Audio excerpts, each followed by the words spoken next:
Liewe luisteraars, baie welkom by Fontein van Vrede. Dit is Paasnaweek, 'n tyd waar ons stilstaan by die kruis en by die leeggraf. Ek bring vandag vir julle 'n woord met die tema staan vas in vryheid. Die skrifgedeelte wat ek wil aanhaal is Galasiërs 5 vers 1. Staan dan vas in die vryheid waarmee Christus ons vrygemaak het, en laat ons nie weer onder die juk van diensbaarheid bind nie. Wanneer ons hierdie woorde hoor, dan dink ons dikwels aan vryheid as 'n ontsnapping. Wegkom van iets wat ons vasgehou het. Maar die vryheid wat Christus vir ons bring is meer as net 'n ontsnapping. Dit is 'n roeping tot 'n nuwe lewe, 'n lewe wat gewortel is in die opstanding van Jesus Christus. Die kruis het die prys betaal. Die opstanding het daardie oorwinning van die prys wat Christus betaal het, kom bevestig. Sonder die opstanding sou die kruis bloot net 'n tragiese einde gewees het. Maar omdat Christus leef ons ook. En daarom kan Paulus sê, staan vas in vryheid. Ons is vry van die juk van die wet. Romeine 8 vers 1 tot 2 sê, daar is dan geen veroordeling vir die wat in Jesus Christus is nie, want die wet van die gees van die lewe in Christus Jesus het my vrygemaak van die wet van die sonde en die dood. Die wet het 'n baie swaar juk op ons skouers kom rus. Dit het gewys wat verkeerd is, maar dit kon nooit vrymaak nie. Dit het ons skuld blootgelê, maar dit het geen krag gehad om dit te oorwin nie. Maar Christus het gekom. Aan die kruis dra hy daardie volle las vir ons skuld. En toe hy opstaan, bevestig hy dat die skuld betaal is en dat die juk heeltemal gebreek is. Wat beteken dit vir ons? Dit beteken dat ons nie meer hoef rond te loop met skuld en selfveroordeling nie. Wanneer die vyand kom om jou te kom herinner aan jou foute, kan jy antwoord, daar is geen veroordeling nie. En wanneer jy jouself van jou verlede onthou, dan kan jy sê die prys is betaal. Die prys is, die vryheid wat ons dus het, is 'n ligte hart en 'n nuwe identiteit in Christus. Ek dink aan Job en die manier waarop hy daardie veroordelinge oorkom het. Hy was 'n man wat deur sy vyande aangekla is. Hulle het hom verdink van geheime sondes. Hulle het hom raak gesien in sy lyding en daardie lyding gesien as 'n teken dat God hom veroordeel. Hulle woorde het soos 'n juk op sy skouers kom rus. Job het homself verdedig, maar die aanklagte teen hom was net al swaarder en swaarder. En dit is presies wat die wet doen. Dit wys alles wat verkeerd is, dit bring aanklagte, maar dit het geen krag om jou vry te maak nie. Job se vriende het hom veroordeel, maar God het aan die einde van die verhaal self gepraat. Hy het Job regverdig verklaar en daardie aanklagte heeltemal stilgemaak. En so werk dit ook in Christus. Die vyand kom en hy bring daardie aanklagte teen ons. Hy fluister, jy het gefaal. Jy is nie goed genoeg nie en jy verdien straf. Maar Christus staan op en sê daar is geen veroordeling nie. Hy het die skuld gedra en hy het daai juk gebreek. Hy kom en hy maak daai aanklagte heeltemal stil. Ons kan dus leef met 'n ligte hart. Ons kan sê, ek is vrygespreek. Net soos wat Job uiteindelik regverdig verklaar is, so verklaar Christus ons regverdig deur sy kruis en sy opstanding. En dit gee vir ons daardie nuwe identiteit. Nie as beskuldigers nie, maar as kinders van God. Nie mense wat onder veroordeling staan nie, maar as mense wat heeltemal vry is.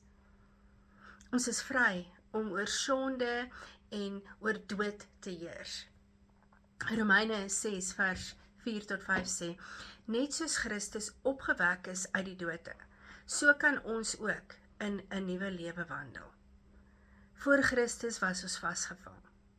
Sonde was soos 'n meester wat oor ons geheers het. Ons het nie die krag gehad om te kan nee sê nie. Maar toe Christus opstaan, toe Christus hier binne in ons opstaan, het hy daardie mag gebreek. En nou is sonde nie meer ons baas nie. Ons is nie meer slawe van sonde nie. Ons het 'n nuwe Here, Jesus Christus. En dit beteken dat sonde kan jy nog roep, maar dit het nie meer die reg om jou te beheer nie. En hier lê die waarheid van die opstanding. Jy het 'n keuse nou. Voorheen was jy vasgevang en jy kon nie anders nie. Maar nou kan jy kies om die Gees te volg. Jy kan kies om nee te sê vir sonde en ja te sê vir Christus. Ons is nie slagoffers nie. Ons is oorwinnaars. Ons regeer saam met Christus oor sonde en oor dood. Ek wil Josef gebruik as voorbeeld. Josef is deur sy broers verraai. Hy is verkoop as 'n slaaf, vals beskuldig, in die tronk gegooi. En hy kon maklik toegegee het aan bitterheid en wraak. Hy kon gesê het, ek het geen keuse nie, ek is 'n slagoffer van my omstandighede. Maar Josef het gekies om God te vertrou. Hy het gekies om rein te leef, toe Potifar se vrou hom verlei het. Hy het gekies om getrou te bly, selfs toe hy vergete was in die tronk. En eindelik het God hom verhoog tot daardie posisie van gesag in Egipte. Josef het oor sy omstandighede geheers, nie omdat hy self sterk was nie, maar omdat hy gekies het om God te volg. Hy het nie 'n slagoffer gebly nie, hy het 'n oorwinnaar geword. Ons kan ook kyk na Daniël. Daniël was 'n jong man wat in ballingskap was, wat weggevoer was na Babylon toe. Hy het in 'n vreemde land gewoon, onder 'n vreemde koning, omring deur afgoderry. En daar was druk op hom om kompromie te maak. En hy kon gesê het, ek het geen keuse nie, my omstandighede is van so 'n aard, dat ek moet toegee. Maar Daniël het gekies om getrou te bly aan God. Hy het geweier om die kos van die koning te eet wat hom sou verontreinig. Hy het gekies om 3 keer per dag te bid, selfs toe hy geweet het, dat dit sy lewe kon kos. En toe hy in die leeukuil gegooi is, het God hom beskerm. Daniël se lewe wys vir ons dat selfs in moeilike omstandighede, selfs onder druk en gevaar, het hy 'n keuse gehad, hy het gekies om God te volg, en God het hom bewaar. En so leer Josef en Daniël ons dat die opstanding van Christus vir ons 'n keuse gee. Ons is nie vasgevang nie. Ons kan kies om rein te leef, om getrou te wees, om God te vertrou. Sonde en vrees kan ons roep, maar dit het nie die reg om ons te beheer nie. Net soos Josef kan ons sê, wat ander vir kwaad bedoel het, het God ten goeie gebruik. En net soos Daniël kan ons sê, ek sal getrou bly, al kos dit my alles. Ons is nie slagoffers nie, ons is oorwinnaars. Ons regeer saam met Christus oor sonde en oor dood. So ook is ons vry tot 'n lewe van liefde, vrede en hoop. 1 Petrus 1 vers 3 sê, geseënd is die God en Vader van ons Here Jesus Christus, wat ons ooreenkomstig sy barmhartigheid wedergebore het tot 'n lewende hoop deur die opstanding van Jesus Christus uit die dode. Ons vryheid in Christus is nie 'n ontsnapping van skuld en veroordeling nie. Dit is 'n roeping tot 'n nuwe manier van leef. Die opstanding gee vir ons 'n lewende hoop. Dis nie 'n dooie teorie nie, dis 'n dinamiese werklikheid wat ons daagliks dra. Ons lewe in liefde. Ons is vry om ander te kan dien en te kan bemin sonder vrees of selfsug. Ons is vry om vrede te hê, om innerlike rus te ervaar te midde van die storms. Ons is vry om hoop te hê, om vorentoe te kyk met sekerheid, omdat Christus leef. Ons vryheid is dus 'n roeping om draers van Christus se lig te wees elke dag. Kom ons kyk na Petrus. Toe Jesus gearresteer is, het Petrus 3 keer ontken dat hy Christus ken. Hy het in vrees en skuld geval en hy kon maklik vasgevang bly in daai selfveroordeling. Maar Jesus het opgestaan en hy het vir Petrus herstel.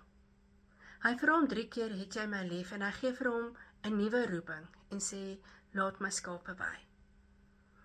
Die opstanding het vir Petrus 'n nuwe lewende hoop gegee. Hy het nie net ontsnap van die skuld nie, hy het 'n nuwe identiteit ontvang. 'n herstelde leier, 'n draer van Christus se lig. Sy lewe na die opstanding was gekenmerk deur liefde vir die gemeente, vrede, selfs ter midde van die vervolging, en 'n hoop wat hom tot sy laaste asem gedra het. Ons kan so ook na Paulus kyk. Hy was 'n vervolger van die kerk, vasgevang in die wet, hy was vol haat, maar toe hy die opgestane Christus ontmoet het op daardie pad na Damaskus, het sy hele lewe verander.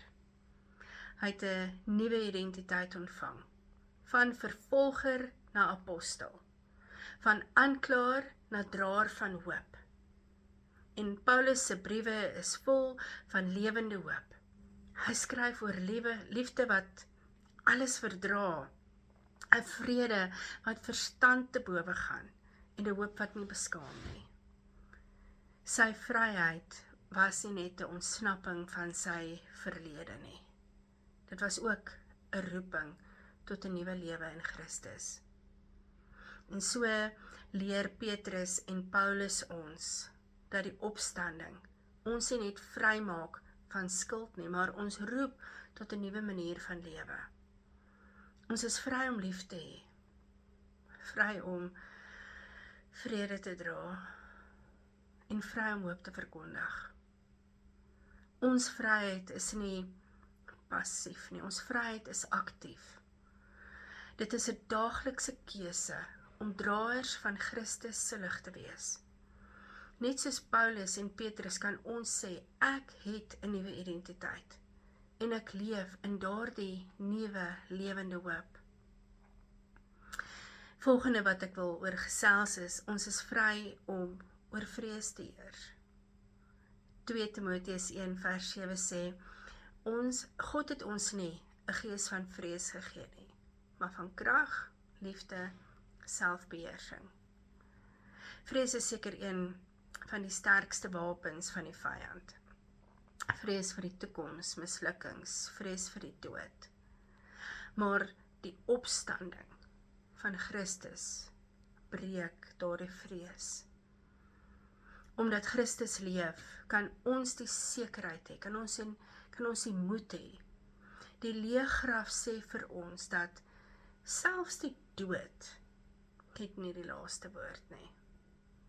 En as die dood oorwin is, watter vrees kan ons dan nog vasgryp? Ons vryheid beteken dat ons nie meer hoef te leef onder die greep van vrees nie. Ons kan nou heers oor vrees. En wanneer vrees kom en hier in ons oor kom fluister, jy gaan dit nie maak nie, kan ons antwoord, Christus het oorwin. En ek lewe in Christus se oorwinning. Ons vryheid is dus 'n vryheid om met moed, met sekerheid en geloof te lewe. En nie vasgevang deur vrees nie. Vry om te wandel in die lig van Christus. Toe Dawid nog 'n jong man was, het hy voor Goliat gestaan. Die hele Israeliese leer was verlam deur vrees. Niemand wat daardie reus gaan aanpak nie. Maar Dawid het nie toegelaat dat vrees hom beheer nie. Hy het gesê, jy kom na my toe met swaard en spies, maar ek kom na jou toe in die naam van die Here van die leerskare. Dawid het geweet dat God is groter as Goliat. Hy het nie sy eie krag vertrou nie, maar in die Here. en so het hy die reus oorwin. Dawid se verhaal wys vir ons dat vrees ons kan lam maak, maar ons geloof in God gee vir ons daai krag om op te staan en te oorwin.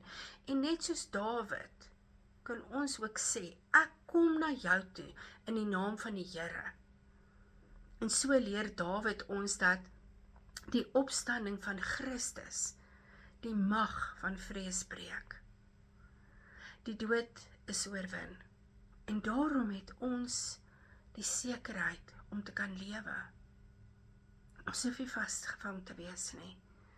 Ons kan kies om te glo en om te vertrou en om te wandel in die lig van Christus.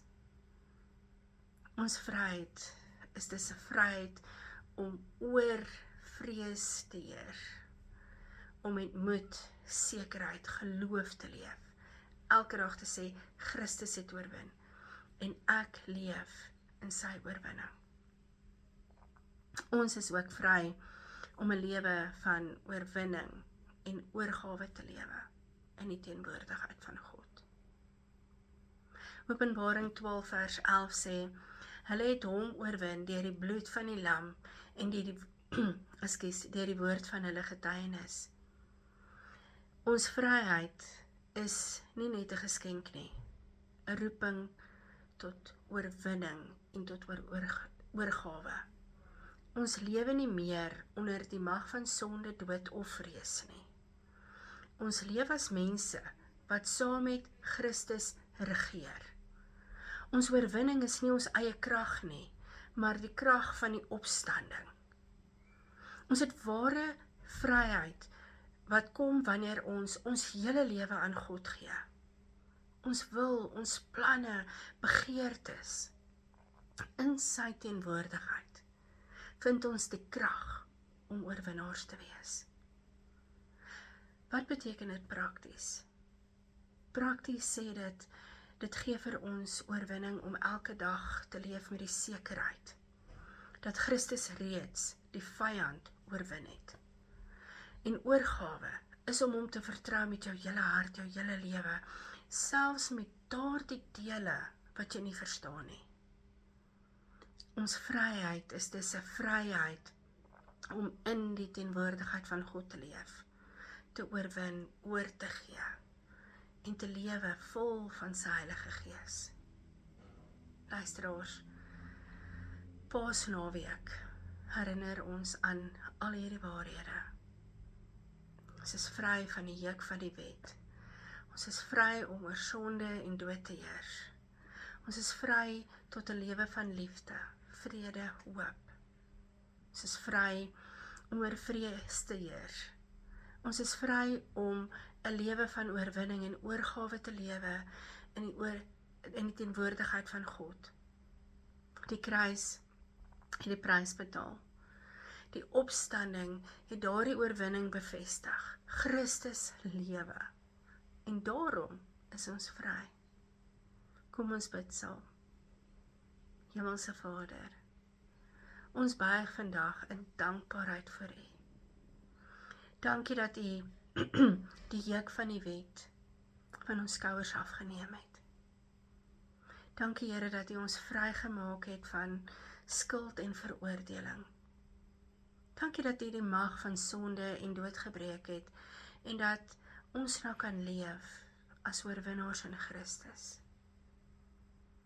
Dankie dat U ons roep tot 'n lewe van liefde, vrede en hoop. 'n Lewe wat die lig van die opstanding dra in hierdie donker wêreld. Dankie dat U ons bevry het van vrees en dat ons nou die moed en die sekerheid kan hê om te kan lewe in die wete dat U die dood oorwin het. Dankie Here dat U ons nie net vry maak nie Here, maar dat U ons geroep het tot 'n lewe van oorwinning, 'n lewe van oorgawe in U teenwoordigheid. Help ons om elke dag ons wil, ons planne, ons begeertes aan U oor te gee en om te wandel in die krag van U Gees. Laat ons vas staan in hierdie vryheid, Here. Vry van die juk van sonde, vry van vrees en vry tot 'n lewe van oorwinning en tot oorgawe. Mag ons lewens 'n getuienis wees van die kruis en van die leë graf. Ons bid dit in die naam van Jesus Christus. Amen.